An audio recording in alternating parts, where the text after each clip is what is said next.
Olá, está começando agora o Justiça para Todos. Confira os destaques de hoje. Censo que fará perfil socioeconômico dos integrantes do Judiciário começa em agosto. Nova lei aprovada pelo Senado define organizações criminosas e torna mais eficiente o combate ao crime organizado. Mutirão de conciliação da Justiça Federal em Porto Alegre atinge quase 100% de acordos. E você vai acompanhar uma entrevista com o diretor de Relações Institucionais da AJUF, Alexandre Vidigal, sobre o projeto de lei aprovado pelo Senado que torna a corrupção contra a administração pública crime hediondo. Eu sou Samuel Figueiredo e o Justiça para Todos já está no ar. Está previsto para começar em agosto o Censo Nacional do Judiciário. O Conselho Nacional de Justiça pretende fazer um levantamento de informações de todos os magistrados e servidores em nível nacional. E com base na coleta de dados, será possível planejar novas políticas de gestão de pessoas e de melhorias no funcionamento dos tribunais. Acompanhe os detalhes na reportagem de Carolina Augusta. Qual é o perfil da justiça brasileira? Como é a condição socioeconômica de servidores e de magistrados? E a força do trabalho de cada tribunal? As respostas para esses e outros questionamentos poderão ser esclarecidas no Censo do Judiciário, que está sendo elaborado pelo Conselho Nacional de Justiça. O levantamento de informações abrange as justiças estadual, federal, do trabalho e eleitoral. O projeto de censo será apresentado no dia 7 de agosto a representantes de magistrados e servidores. O CNJ adotou o conceito 5 minutos do seu dia fazem a diferença para conscientizar o público interno do judiciário sobre a importância de participar do censo. A estimativa é de que a pesquisa seja realizada entre 26 de agosto e 27 de setembro deste ano. Por enquanto, comissões estão sendo formadas em todos os tribunais e vão funcionar como um apoio executivo ao CNJ, tanto na mobilização quanto no acompanhamento do censo.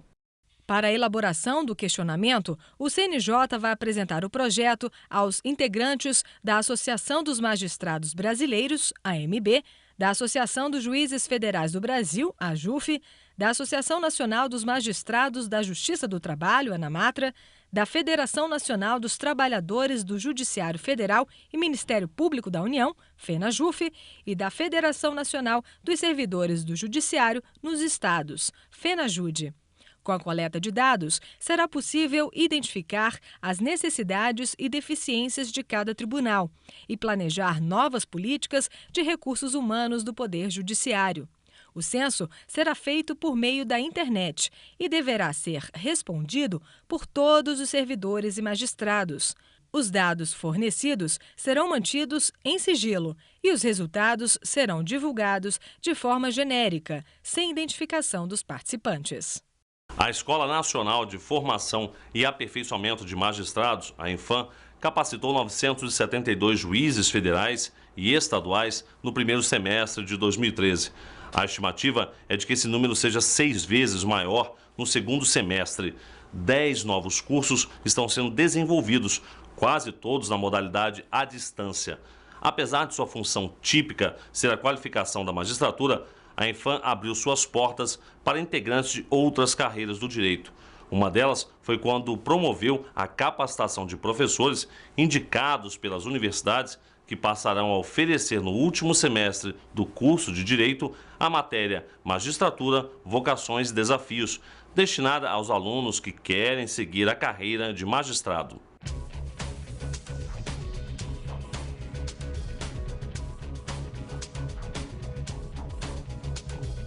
A Escola Nacional de Mediação e Conciliação, ENAM, abre as inscrições para o primeiro curso básico de mediação à distância. São 2.000 vagas, preferencialmente destinadas aos servidores do Judiciário que já tenham experiência em mediação ou conciliação ou que pretendam atuar nessa área. O curso está previsto para começar no dia 5 de agosto. Para se inscrever no processo seletivo, o endereço é o www.cead.nb.br/enam Outras informações podem ser obtidas pelo e-mail inscrição.enan@cead.nb.br. Já estão abertas as inscrições para o Seminário Execução Fiscal, Conciliação, Modernidade e Justiça. O evento, marcado para os dias 6, 7 e 8 de agosto em Brasília, é aberto a magistrados, procuradores, servidores e à sociedade. O seminário vai debater métodos alternativos para a solução mais rápida e eficaz dos conflitos na área de execução fiscal. As inscrições vão até o dia 30 de julho e podem ser feitas pelo site do TJDFT. A seguir, nova lei aprovada pelo Senado define organizações criminosas e torna mais eficiente o combate ao crime organizado. E ainda nesta edição, uma entrevista com o diretor de Relações Institucionais da AJUF, Alexandre Vidigal, sobre o projeto de lei aprovado pelo Senado que torna a corrupção crime hediondo. É daqui a pouco no Justiça para Todos. O cartão Minha Casa Melhor é para quem já tem o Minha Casa Minha Vida do governo federal, poder comprar o que ficou faltando de móvel, eletrodoméstico e pagar menos. Ficou faltando o quê? Uma máquina de lavar. Tipo essa. Isso. R$850. Sabe quanto você ia pagar por aí? Quanto? R$41 em 48 vezes. Com o cartão Minha Casa Melhor, você vai pagar R$20 por mês. É menos que a metade. Casa nova, que delícia! E o que é melhor? Ralação e barriga no tanque, meu amor. Nunca mais.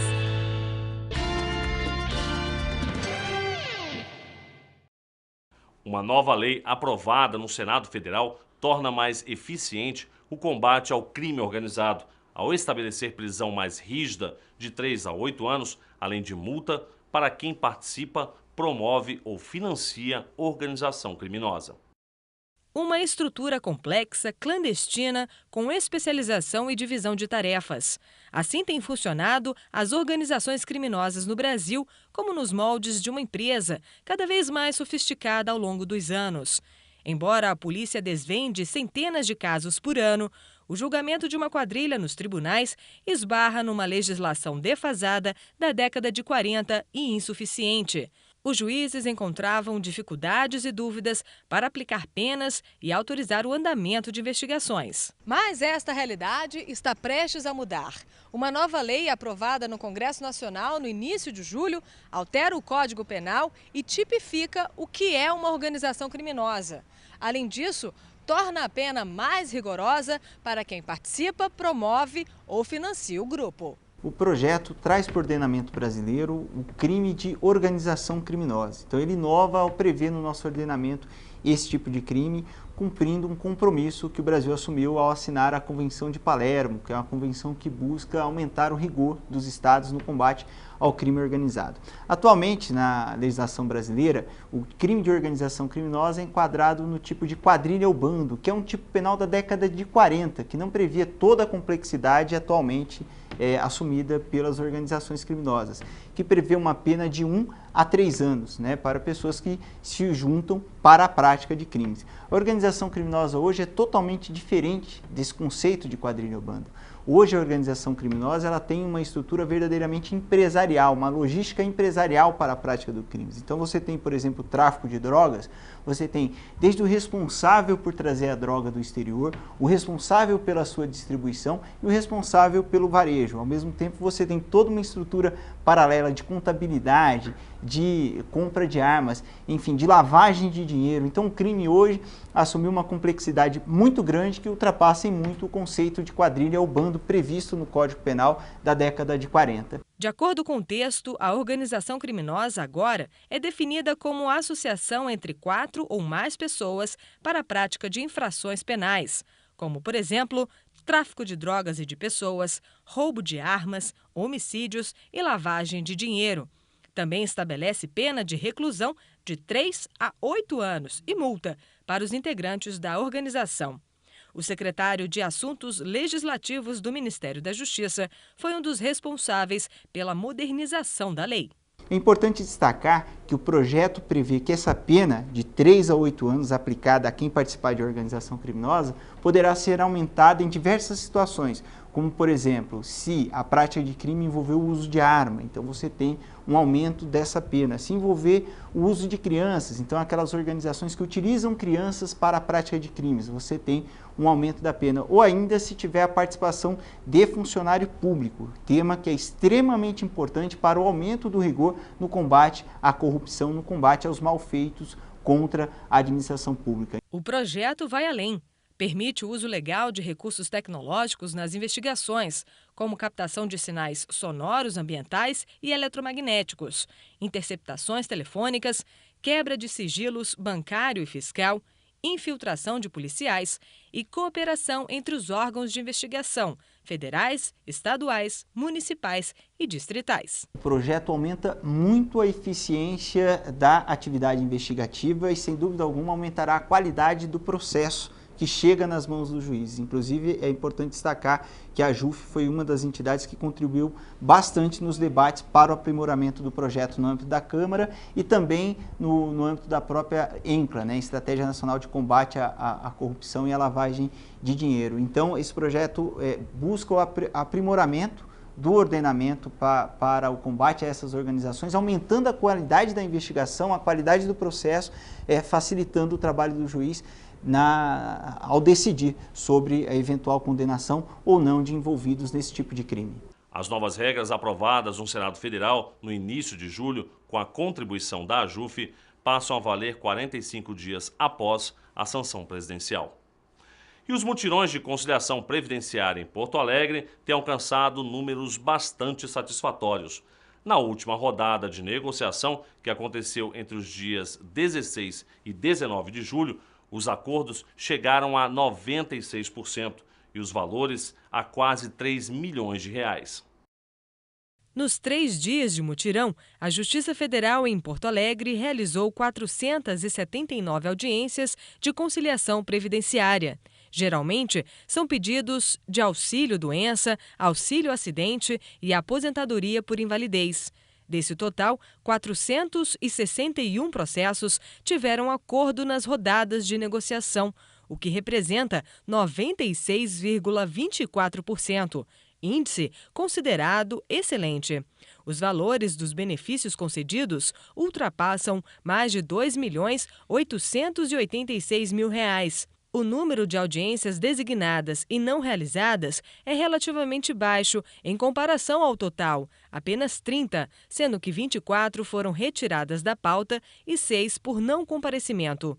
Implementadas na Justiça Federal em Porto Alegre desde agosto de 2012, as rodadas de negociação têm o objetivo de finalizar, por meio de acordos, as ações de concessão de benefícios no prazo médio de 3 meses. O mutirão tem agilizado parte dos processos, cuja origem está no sistema de perícias médicas e de conciliações pré-processuais das matérias de competência das varas e juizados previdenciários, o Sicoprev. Apenas neste ano, já foram realizadas mais de 5.000 perícias médicas e aproximadamente 2.000 audiências de conciliação na capital gaúcha.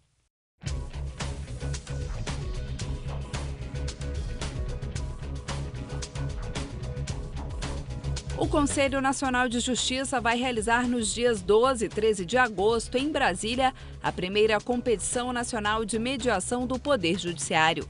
O evento, que visa estimular as faculdades jurídicas a estruturarem centros judiciários de solução de conflitos, vai oferecer 50 vagas a estudantes de direito de todo o país. Mais informações no site www.cnj.jus.br.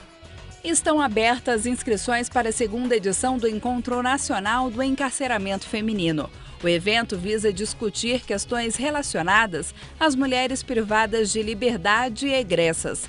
Serão debatidos assuntos como prisão domiciliar, tratamento de grávidas e mães com filhos no cárcere, revista íntima, tráfico de entorpecentes, mulheres em manicômios judiciários, entre outros. A seguir, você acompanha uma entrevista com o diretor de Relações Institucionais da AJUF, Alexandre Vidigal, sobre o projeto de lei aprovado pelo Senado que torna a corrupção contra a administração pública um crime hediondo. É daqui a pouco, logo depois do intervalo. Não sai daí. O cartão Minha Casa Melhor é para quem já tem o Minha Casa Minha Vida do governo federal, poder comprar o que ficou faltando de móvel, eletrodoméstico e pagar menos. Ficou faltando o quê? Uma máquina de lavar. Tipo essa. Isso. R$850. Sabe quanto você ia pagar por aí? Quanto? R$41 em 48 vezes. Com o cartão Minha Casa Melhor, você vai pagar R$20 por mês. É menos que a metade. Casa nova, que delícia! E o que é melhor? Ralação e barriga no tanque, meu amor. Nunca mais.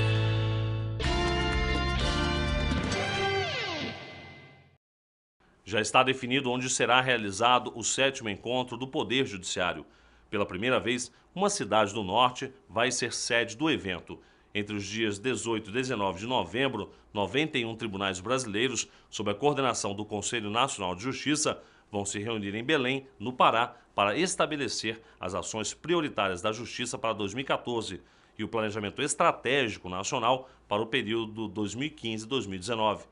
O último encontro foi realizado em novembro do ano passado em Aracaju, Sergipe, quando os presidentes dos tribunais definiram 19 metas para 2013, com o objetivo de melhorar a prestação de serviços aos cidadãos. E o plenário do Senado Federal aprovou o projeto de lei que torna a corrupção contra a administração pública crime hediondo.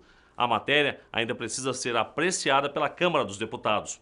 Sobre o assunto, o diretor de Relações Institucionais da AJUF, Alexandre Vidigal, conversa com a repórter Gisele Mourão. Acompanhe. Doutor Alexandre Vidigal, do que trata esse projeto de lei que inclui corrupção como crime hediondo? Olha, existe uma lei no Brasil, a Lei 8.072 de 1990, que estabelece um rol de delitos que passam a ter que são caracterizados como crimes hediondos.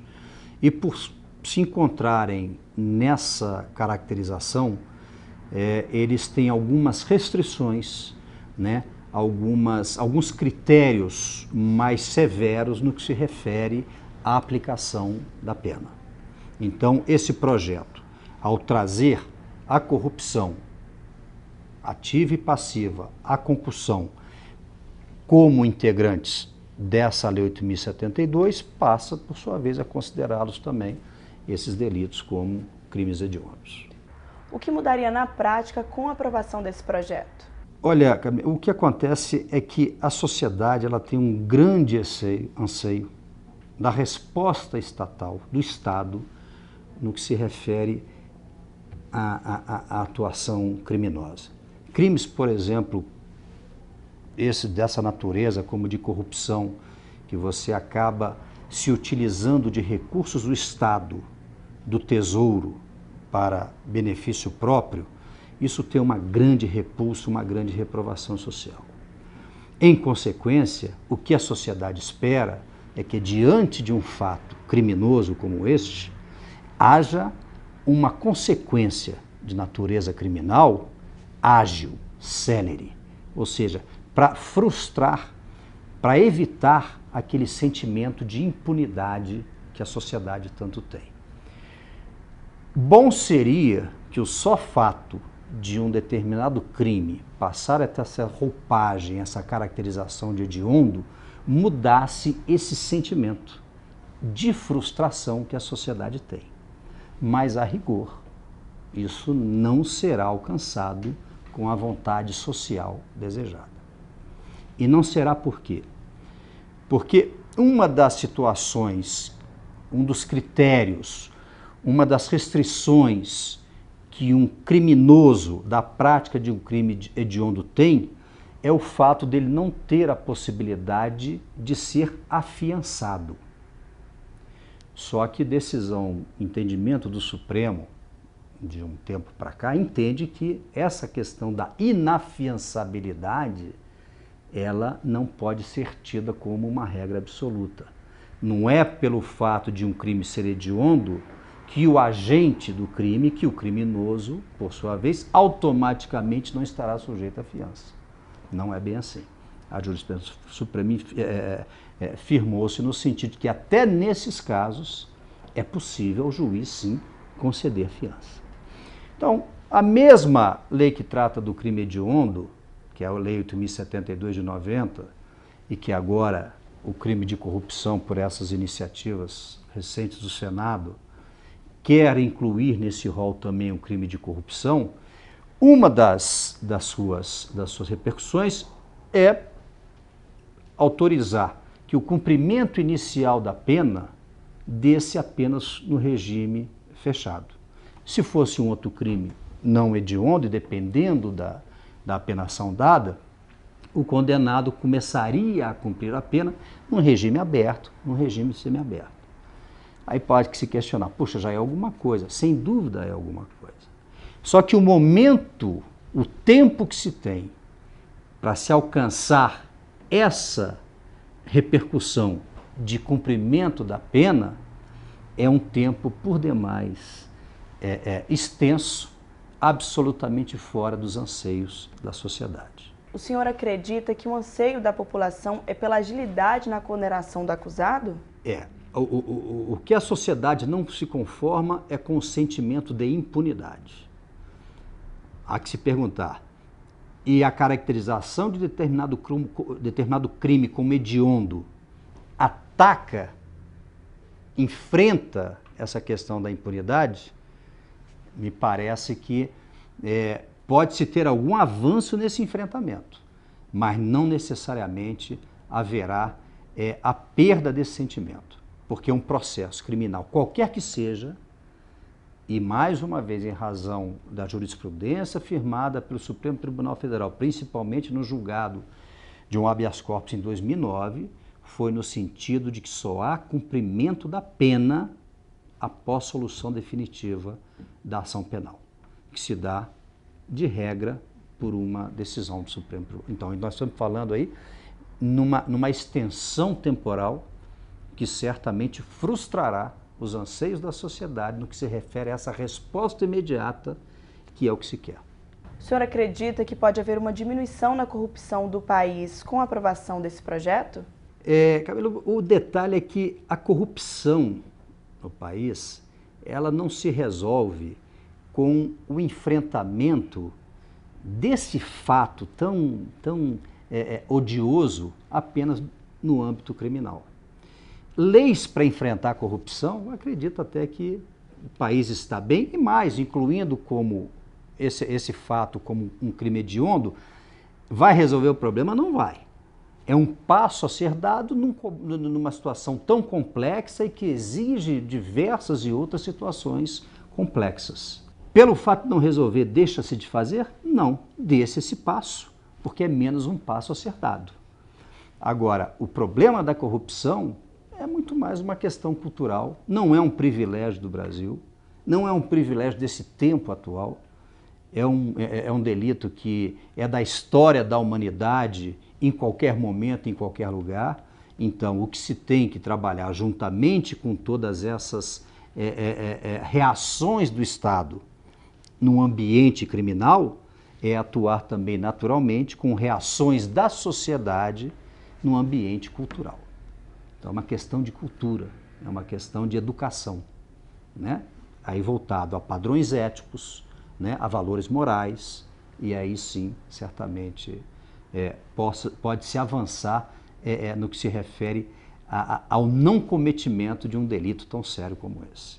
E para finalizar, doutor Alexandre Vidigal, o projeto foi aprovado no plenário do Senado e agora vai para a Câmara dos Deputados. O senhor acredita que ele pode ser aprovado ainda no segundo semestre? Olha, a continuar esse ambiente, esse cenário tão de resposta à sociedade, desses últimos eventos e acontecimentos recentes que tivemos, acredito que é um tema que faz parte da pauta positiva do Congresso. Então, acredito que ele certamente evoluirá e ainda no semestre que vem será inserido o crime de corrupção no rol de crimes hediondos. Acredito que, pelo jeito que as coisas se encaminham, acredito que sim. Você pode também assistir o Justiça para Todos na página da JUF na internet ou no canal da associação no YouTube. O endereço é www.youtube.com/tvajuf. E o Justiça para Todos de hoje termina aqui. Obrigado pela sua companhia e até o nosso próximo encontro.